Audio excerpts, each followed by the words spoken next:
अस्सलाम वालेकुम। आज का जो मेरा लेक्चर है वो 12.1 पर है। क्वेश्चन नंबर 4 है, एवेलुएट द फॉलोइंग लिमिट्स। इसका पार्ट 1 है, limit x approaches to 0 sin 5x over x। अब एक फार्मूला है हमारे पास, limit x approaches to 0 sin x over x equal to 1, यानी कि साइन के बाद जो भी हमारे पास वैल्यू होगी, कोई वैल्यू अगर वो डिनोमिनेटर में भी आ जाए तो उसका आंसर जो होगा वो 1 होगा। अब जो क्वेश्चन हमें दिया गया, limit x approaches to 0 sin 5x over x, मेरे पास साइन के साथ 5x है, तो नीचे डिनोमिनेटर में मेरे पास जो वैल्यू है वो x है, इसके साथ 5 होना चाहिए। तो यहाँ पे 5 लेके आने के लिए मैं इसको मल्टीप्लाई कर दूँ 5 के साथ, और मैथ करूँगा जब हम लोग कोई नंबर मल्टीप्लाई करते हैं तो साथ डिवाइड भी करते हैं, तो इसके साथ डिवाइड भी कर दिया 5 को।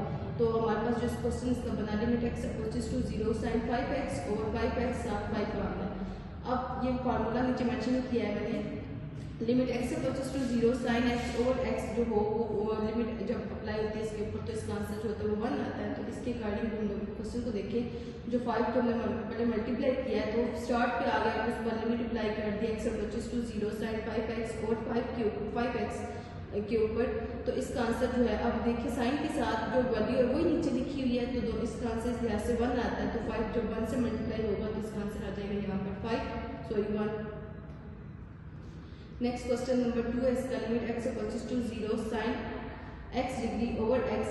अब यहाँ पे x के साथ डिग्री लिखी हुई है, तो x डिग्री को हम लोग लिख सकते हैं x 1 डिग्री डॉट x। 1 को जब 1 डिग्री जब x से मल्टीप्लाई करेंगे तो अगेन हमारे पास x डिग्री ही आ जाएगा। अब जो 1 डिग्री होता है हमारे पास वो इक्वल होता है पाई बाई 180 के इक्वल होता है। तो सबसे पहले सॉल्यूशन में मैंने क्वेश्चन को रिपीट किया, उसके बाद मैंने फार्मूला इसका मेंशन किया कि 1 डिग्री जो है वो इक्वल है पाई बाई 180 के इक्वल। तो इसके कारण इक्वेशन जो हमारे पास बना की, limit x approaches to 0 sin x dot 1 degree over x। अब 1 डिग्री जब मैं वैल्यू पुट कर रही हूँ पाई बाई 180 को, अब जो इक्वेशन हमारे पास बनी है, limit x approaches to 0 sin pi by 180 x और डिवाइडेड बाय x। अब साइन के साथ पाई बाई 180 लिखा हुआ है, मुझे डिनोमिनेटर में भी पाई बाई 180 चाहिए, तो वो लेके आने के लिए मैंने पाई बाई 180 के साथ मल्टीप्लाई भी करना है इसको और डिवाइड भी करना है। तो मल्टीप्लाई जब डिवाइड किया दोनों किए तो हमारे पास इसके क्वेश्चन डिस्टेंस बन गया, limit x approaches to 0 sin pi by 180 x divided bye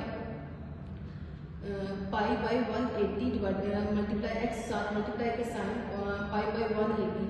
अब पाई बाई 180 को स्टार्ट पे लेके आ गई, limit x approaches to 0 sin pi by 180 x divided by pi by 180 और x आ गया। अब ये पूरा फार्मूला हमारे पास बन गया है, जो कि हमारे पास ये फार्मूला बनता है, limit x approaches to 0 sin x over x जब हो तो हमारे पास इसका आंसर 1 आता है। तो इसके कारण देखिए तो इस पूरे का आंसर जो है वो 1 आ गया। तो 1 के साथ जब पाई बाई 180 मल्टीप्लाई होगा तो आंसर आ जाएगा pi by 180। Next question number 3 है, इसका limit x approaches to 0 1 minus cos theta divided by sin theta. अब यहाँ पे इसके ऊपर लिमिट अगर अप्लाई करें तो ये अनडिफाइंड फॉर्म बन जाती है, 0 बाई 0 बन जाती है। तो इसको सिंप्लीफाई करना है, सिंप्लीफाई करने के लिए यहाँ पे जो लिखा हुआ है 1 minus cos theta, 1 minus cos theta को हमने इसका मल्टीप्लाई भी करना है और साथ डिवाइड भी करना है, ये रैशनलाइजिंग हम लोग करेंगे। तो limit theta approaches to 0 1 minus cos theta divided by sin theta multiply 1 plus cos theta 1 plus cos theta. अब एक फार्मूला हमने किया था a का स्केयर माइनस b का स्केयर अगर हो तो इसको हम लोग लिखते हैं a माइनस बी और a प्लस बी। तो यहाँ पे वही फॉर्म बन गया 1 माइनस cos थीटा और 1 प्लस cos थीटा। तो 1 minus cos theta 1 plus cos theta को मैंने दिया 1 माइनस cos स्केयर थीटा। 1 का भी स्केयर आता है, 1 का स्केयर अगेन फिर 1 के इक्वल आ जाता है, इसलिए मैंने यहाँ पे मेंशन कर दिया 1 माइनस cos स्केयर थीटा।